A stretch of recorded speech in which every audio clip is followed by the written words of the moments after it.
Yo les guys, bienvenue sur ma chaîne où je raconte des histoires de meurtres et mystères.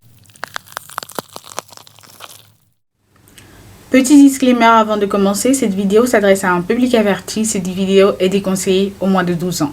Et donc comme vous l'aurez deviné, aujourd'hui nous allons parler du Dahlia noir aka Elizabeth Short. Elizabeth est née le 29 juillet 1924 dans le Massachusetts et elle a grandi dans la région, puis en Floride, avant d'aller s'installer à Vallejo en Californie, chez son père à ses 18 ans. Une fois chez son père, Elizabeth ne va y vivre que 3 semaines parce que les deux du coup ne vont pas du tout s'entendre, parce que Elizabeth ne voulait rien faire, elle ne voulait pas faire le ménage, elle ne voulait pas faire la vaisselle, enfin elle ne voulait pas tout simplement honorer l'accord qu'ils avaient en commun avant qu'elle n'emménage chez son père.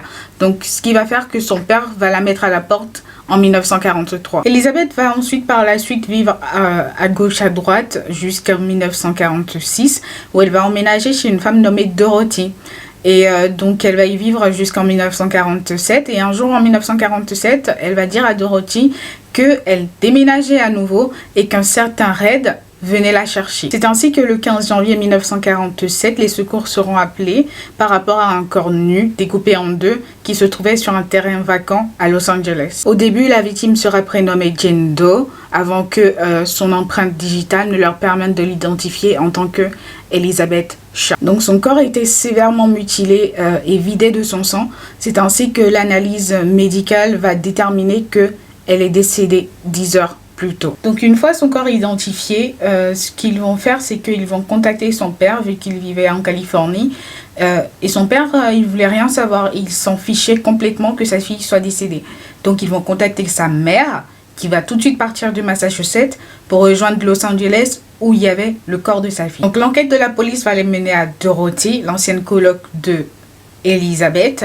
C'est ainsi que Dorothy va leur parler du mystérieux et fameux Red. Donc l'enquête va ensuite mener la police à un motel, le Pacifico Beach Motel, qui avait des informations sur un monsieur qui avait la même voiture que le fameux Red. Donc ce client s'appelait Robert Manley. Ils vont par la suite mener une enquête sur Robert et découvrir en fait que c'était un homme marié. Et en fait, il menait déjà une double vie. Et en fait, il avait une relation, une histoire sans lendemain avec Elizabeth.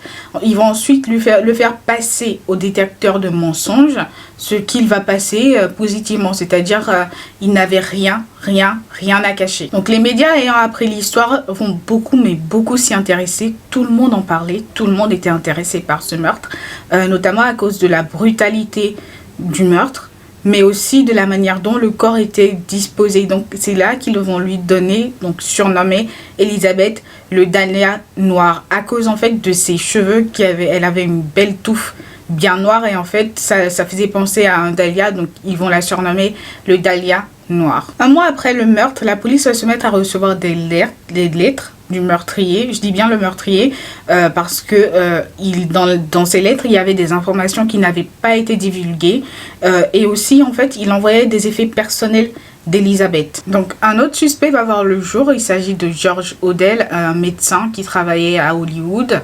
Et ce qui va se passer, c'est qu'apparemment Elizabeth aurait eu une petite liaison avec ce monsieur-là. Notez que ce monsieur a été accusé d'avoir agressé sexuellement sa fille de 14 ans. Donc apparemment, enfin, la fille était même tombée enceinte. Enfin, c'est une toute autre histoire. Je n'ai pas envie de rentrer là-dedans.